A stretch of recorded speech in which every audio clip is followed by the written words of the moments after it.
All right, welcome members. I want to take this opportunity and thank Byron Capo this evening for our artist overview for Minorcan History Month. My name is Kaliff Brown, and I'm the office manager with the Historical Society, and I am absolutely pleased to welcome Byron to our discussion today, where we're going to cover his artwork that is highlighted currently in our Dunham map room, where we highlight Minorcan artists for Minorcan History Month. Byron, how are we today?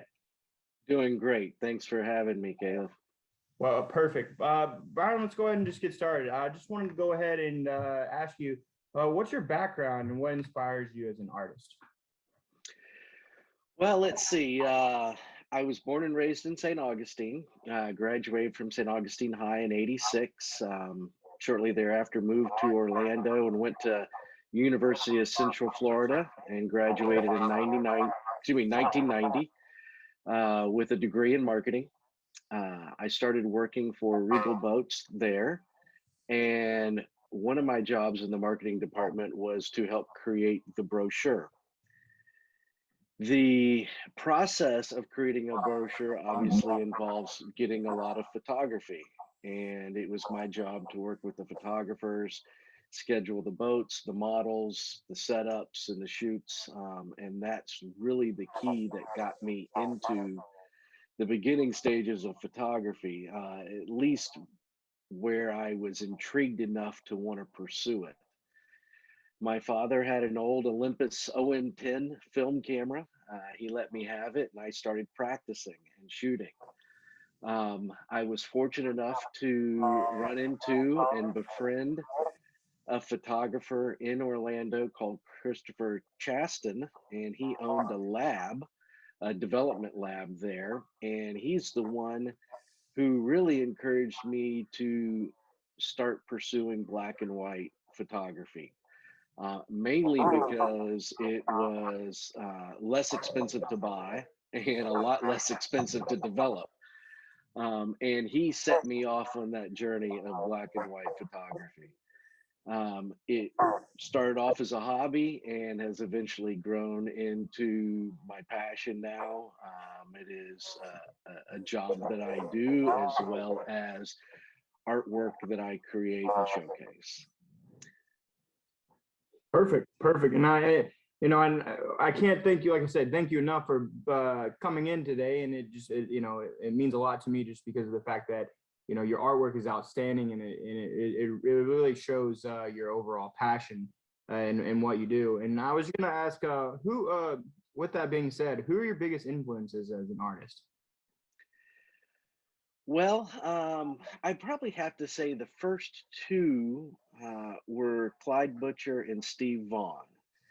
My wife worked at a law firm in Orlando, and they had a lot of Clyde's and Steve's imagery hanging on their walls. Clyde's known for huge open landscape, black and white photography that is just, breathtaking and eye catching. You feel like you're walking into the scene. Steve's probably very similar, but in my opinion, is a little bit more detailed in his work as far as capturing closer to the subject versus the broader aspect of the scene. And after seeing both of their works hanging on the wall, I'm like, that's what I want to do. That's what I want to create. I want to be somewhere in the middle between these two guys, and I would just love to have my work hanging somewhere. This was probably along the lines of about 93, 94. And I really began to study as much as I could. For many of our younger viewers, please remember very little internet back then. So if you wanted to learn something, you either had a mentor, or you went to the library and checked out a book, or you went to the bookstore and bought a book, or magazines, and you just read as much as you could. So I also, really studied other artists like Ansel Adams and Edward Weston, and then Henry Cartier-Bresson, which is a street photographer. I really loved that work there, and it probably has a lot of influence to what I do in my street work. So I'd probably say those are the ones that really got me started on this path of, what I wanted to shoot, what I wanted to create. Excellent. And I mean, yeah, I mean, you could definitely see for all of our viewers that will definitely be listening, and then also the individuals that are more than welcome to come by and see your art on exhibit. I think that it's definitely highlighted once you get an opportunity to view that work. It's beautiful. Can you go into detail about your overall style as a black and white photographer? Wow, style is kind of all over the board for me. I've Sure. done so many different things, but I probably have to say the basis for what I do is grounded in landscape, seascape, architecture, and street. I mean, that's the primary focus of the imagery that I shoot. The majority of my work is black and white or infrared, whether it be in film or be digital. Um, but with all of my photography, and of course, all photographers grow in time, all artists grow in time, and their work slightly changes and hopefully gets better over time. Um, I've tried to create a lot of depth and perspective from a standpoint that it brings the viewer into the image as if they were standing there next to me when I took the picture. Um, Now, they may not see the scene the way I see it, but that's an artist viewpoint. I mean, and that's true if you're a painter, a photographer, a sculptor.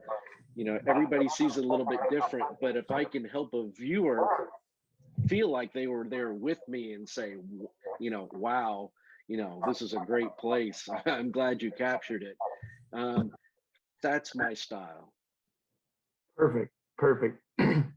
Well, I mean, with it being Minorcan History Month, I think it is absolutely important that we go into detail a little bit further on Minorcan culture and how it's impacted your artwork as a whole. Oh, okay.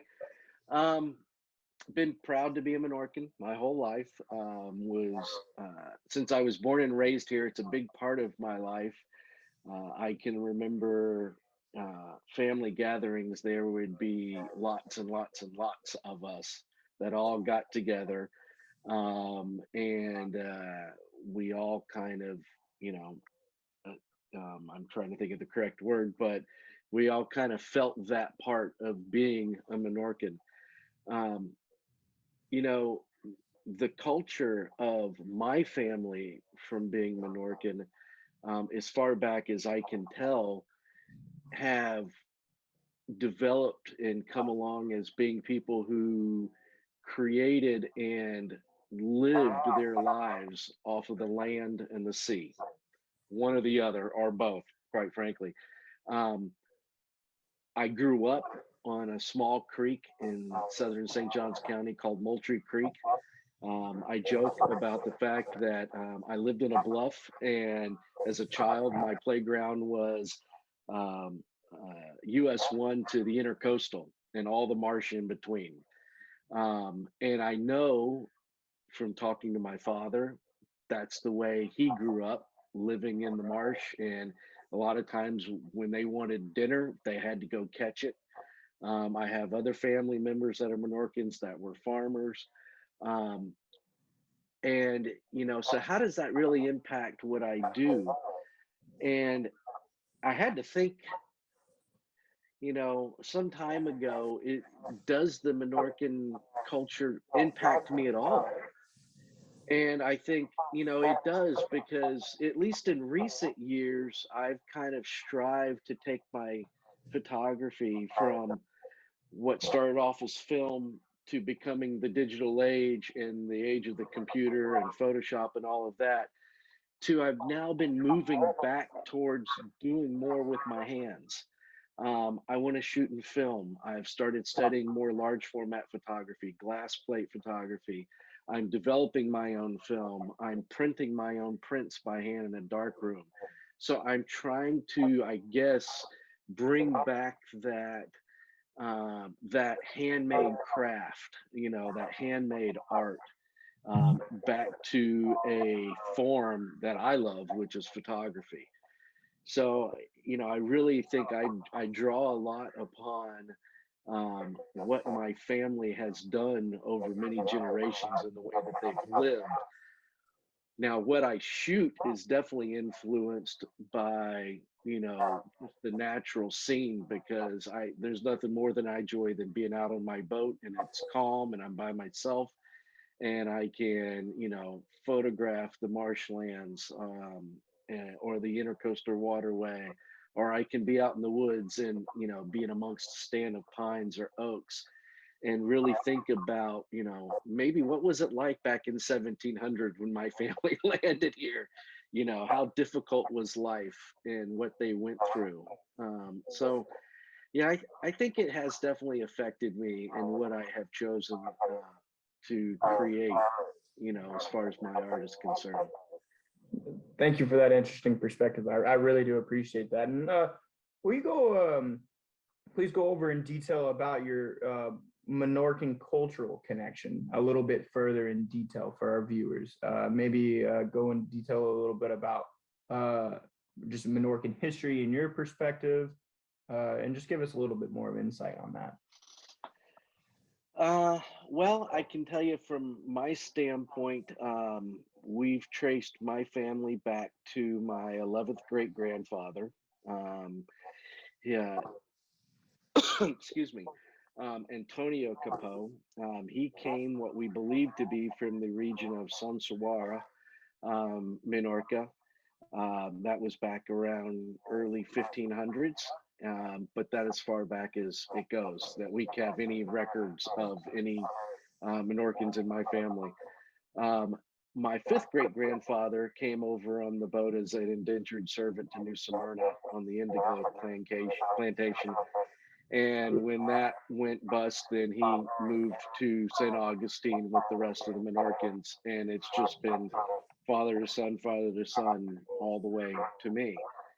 Um, with that said, there was a lot of us that came over on the boat. And there's a lot of us that stayed in St. Augustine. And my culture runs deeper than just my family direct descendant line. My great grandmother was a Manusi. I have Sintezes, I have Andres, I have um, Masters. I would probably say at least a dozen or more Menorcan family names in my heritage as you go back through the family tree, whether it be direct descendant or from marriage. And I think we all share a passion for our culture. I think, we believe that it's important to remember where we came from. I've been fortunate enough, my wife and I have been to Minorca. We have talked to people there who have the history and knowledge of what life was like. Life in Minorca was not easy. And in order, especially at the time frame in the 1700s when they came over, so to give up everything that um, in an effort to just survive, and then come and be placed in a situation where it's not a whole lot better. Yeah, you're in the new world, but so what? It sure seems a lot like the old world because it was very harsh environment, and it was a lot to get to where we're at today. And I think it bears worth remembering. And part of doing things like you guys are doing with Menorcan cultural, the month, and showcasing the artist, and just you know reminding everyone of the history. We're not the only people who settled St. Augustine, but we're definitely a large group that helped to make this area a community. I love the passion in your culture, and you can just tell in your overall voice about how much this is, and not only impact you as a person, but your artwork. And I once again really thank you for opening up about that. And my last question, and I think that as an artist, I think it's very important to get this perspective. Is I want to know what your lasting impact is, what you want to leave for the art community as a whole. Wow. Hopefully a big bank account. Just kidding. Yeah, yeah. I think everyone would definitely Every like that artist outlook, too. aspires to Yeah. that. I'm a pretty down to earth guy. I think I didn't start this art to ever have the belief that I was going to be the next Ansel Adams. I mean, that's just not really who I am. Um, but I think if I can create a body of work that will leave a lasting impression on how beautiful our area is. I know there's a lot of issues and debate upon recent developments and everything about how big our city is growing. But you know what? You really need to get out there. You need to explore. We have beautiful places. We have areas that are serene and peaceful. But you have to look for them.